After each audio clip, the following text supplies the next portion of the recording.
9 मई की तारीख बहुत ही इंपॉर्टेंट है इस लिहाज से क्योंकि कयास ऐसे लगाए जा रहे हैं कि रशियन राष्ट्रपति व्लादिमीर पुतिन ने अपने सैनिकों को आदेश दिया है कि 9 मई तक यूक्रेन के खिलाफ जो ऑपरेशन चलाया जा रहा है उसमें जीत दर्ज कर ली जाए। अब देखिए एक बड़ा पैनल हमारे साथ स्टूडियो में मौजूद है। सबसे पहले उनका इंट्रोडक्शन आपसे करा देते हैं। Major general retired Vishambar Dayal ji हमारे साथ एज अ डिफेंस एक्सपर्ट हमें ज्वाइन कर चुके हैं। Retired air commodore S Bahl साहब हमारे साथ हैं एज अ डिफेंस एक्सपर्ट। साथ ही retired colonel Rajendra Shukla as a defence analyst हमारे साथ जुड़े हुए हैं और फॉरेन एक्सपर्ट के तौर पर प्रसून शर्मा जी हमारे साथ स्टूडियो में मौजूद है। आप सभी का बहुत स्वागत है। सबसे पहले सर आपसे शुरुआत करना चाहूंगी। प्रसून जी, आपको क्या लगता है कि क्या 9 मई जो बहुत बड़ी तारीख है रूस के लिए, विक्ट्री डे परेड का बड़ा आयोजन होता है, टैंक मिसाइलों का प्रदर्शन भी उस दिन होगा, क्या व्लादिमीर पुतिन एक नई वॉर प्लानिंग के साथ 9 मई से पहले मैदान में उतरने वाले हैं यूक्रेन के खिलाफ? आई थिंक ये maybe it's partially propaganda from west, क्योंकि रशिया जब उतरा था वो जीतने के लिए ही उतरा है और उनकी जो भी प्लानिंग है। पर अगर आप देखिए वेस्टर्न साइड में वो क्या हो रहा है, अभी यूएस प्रेसिडेंट बाइडेन ने कहा है कि अपने कांग्रेस को कि 33 बिलियन का एक पैकेज देना चाहिए यूक्रेन को। और एक सबसे बड़ी जो इन्होंने एक लैंड लीज एक लेजिस्लेशन है जो पास किया था, जो वर्ल्ड वॉर 2 में पास किया गया था हिटलर को कंटेन करने के लिए, वो पास कर दिया गया। इसके तहत अमेरिका जो है बिना किसी अप्रूवल के उनको मिलिट्री साजो सामान और अदर इक्विपमेंट्स दे सकता है। तो इससे ये लगता है कि वेस्ट ज़्यादा प्रेशर में है। लेकिन बहल साहब, बहुत संक्षेप में आपसे जानना चाहूंगी, भले ये प्रोपोगेंडा हो लेकिन चुनौती तो है ना पुतिन के सामने कि 2 महीने से लंबा वक्त हो गया, यूक्रेन पर जीत नहीं मिली है। देखिए 9 मई उसके लिए इंपॉर्टेंट है, विक्ट्री डे इंपॉर्टेंट है और वो ये चाहता है कि निर्णायक बढ़त हो, लेकिन कहीं पे भी ये नहीं कह रहा कि पूरी तरह से जीत हो। इसका मतलब है वो चाहता है डॉनबास एरिया को लिबरेट करना, मारियोपोल से खेरसोन तक का एरिया और क्रीमिया से लिंक करना। यहाँ पे आके 9 मई से पहले वो अपनी जीत को अनाउंस कर देगा और सीज फायर करने की तरफ जाएगा। जी, इसे और डिटेल में समझेंगे। और इस वक्त की एक बड़ी अपडेट आपको बता दें, 9 मई को विक्ट्री डे परेड में रूस बहुत बड़ा प्रदर्शन करेगा।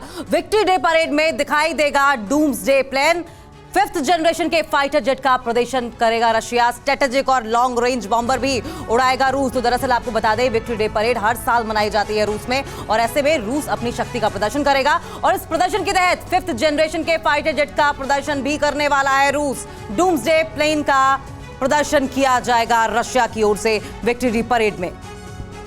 और अब आपको ये भी बताते हैं कि रूस के शक्ति प्रदर्शन के बारे में आखिर कौन सी वो बड़ी बातें हैं जो कि 9 मई को देखने को मिलेगी।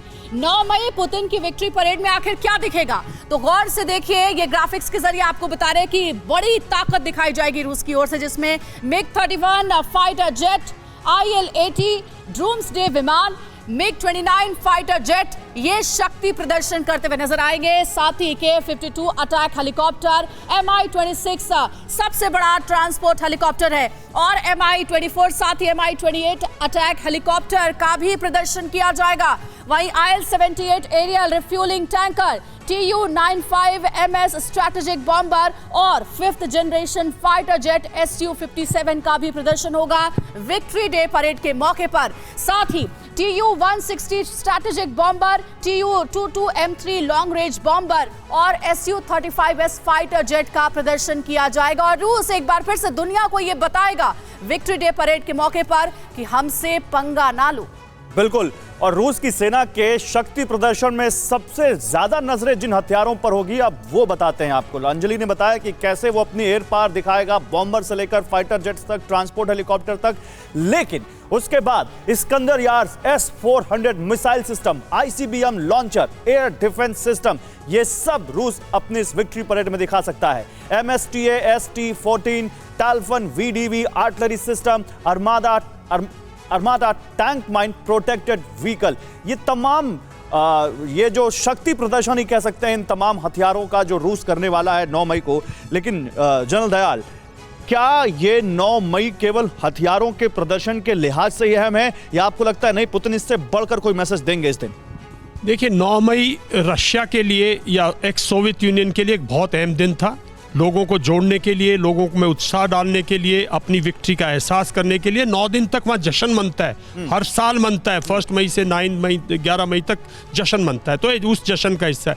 ये हथियार वो डिस्प्ले करता है अपने लोगों के लिए, और दुनिया में हथियार का सबसे बड़ा मैन्युफैक्चरर और एक्सपोर्टर भी तो है ना, तो कंट्रीज इसको देख के लेती भी हैं। तो because timing is very critical, because आज के दिन जो यूक्रेन में युद्ध चल रहा है, सब अंदाजा ये लगाए हुए हैं कि 9 मई तक उस युद्ध को रशिया खत्म करेगा।